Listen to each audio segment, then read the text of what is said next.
and action as required. Councilor McDonald, second by Councilor Flynn. Councilor McDonald? Thank you, Mr. Mayor. And I want to thank staff for this really comprehensive report. It took a lot of time on the phone, I'm sure, as well as a lot of time on the internet to see what was going on around the province as far as these green donation boxes go. They hit the province with a wallop in the springtime, and they're multiplying rapidly all around the landscape. So for that reason, I suggest that we choose option 2 of the 2 options offered. The first one being to maintain the status quo, and given that the blue boxes are multiplying so rapidly and aggressively, I would say we should go for 2. They're moving, and I think we have to respond. And I've got 3 reasons for this. The first one is the blue box movement. It's basically a carpetbagger movement. That is, they make no investment in our community. They pay no taxes. And around this council table, we've often affirmed that anyone who wants to do business here, even if it's on the weekend, we would like them to get a license or a permit in order to conduct their business. These green boxes don't do anything like that. They don't even rent local trucks. You've probably seen the fancy truck coming through town picking up some of the materials in the blue boxes. So they don't belong here, they don't support us, and they make an awful lot of money out of those boxes. And they don't invest it here or leave it behind them in any way.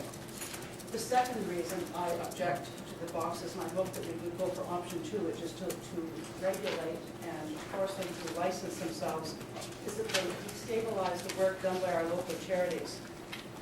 There are 3 local charities that are very heavily impacted by the green boxes. The first one is the Big Brothers and Big Sisters. And as the education chair of the current United Way campaign, one of the organizations for which I'm working actively is Big Brothers Big Sisters. I spoke to the executive director. 20% of their operating funds come from that one box on their front lawn. They have an agreement with Value Village, and the proceeds for that box help run their organization. And they are frantic, knowing how dearly they depend on all the proceeds they get from the current operation of that box. The Agape Center is very dependent on the operations of its boxes. The Salvation Army, as Pastor Cole outlined for me when I visited him when this hit the city in the spring, has been very impacted by the green boxes. In fact, you've noticed that the Salvation Army boxes, they're all collected on one property. This is for safety because there's been some vandalism. There's fierce competition between these for-profit organizations. Now I say for-profit because the biggest organization that's hit the city advertises that it's a charity, Canadian Community Support Foundation. This is a front. Very little money goes to charity.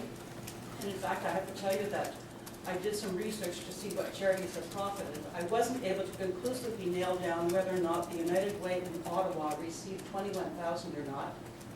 But I know for sure that a pet shelter in Orangeville did receive a $1,000 food voucher from this organization.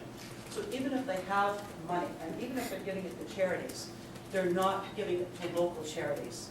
And I would say that our local charities are in sufficiently great need that charity begins at home. I think we should keep the proceeds of these boxes here.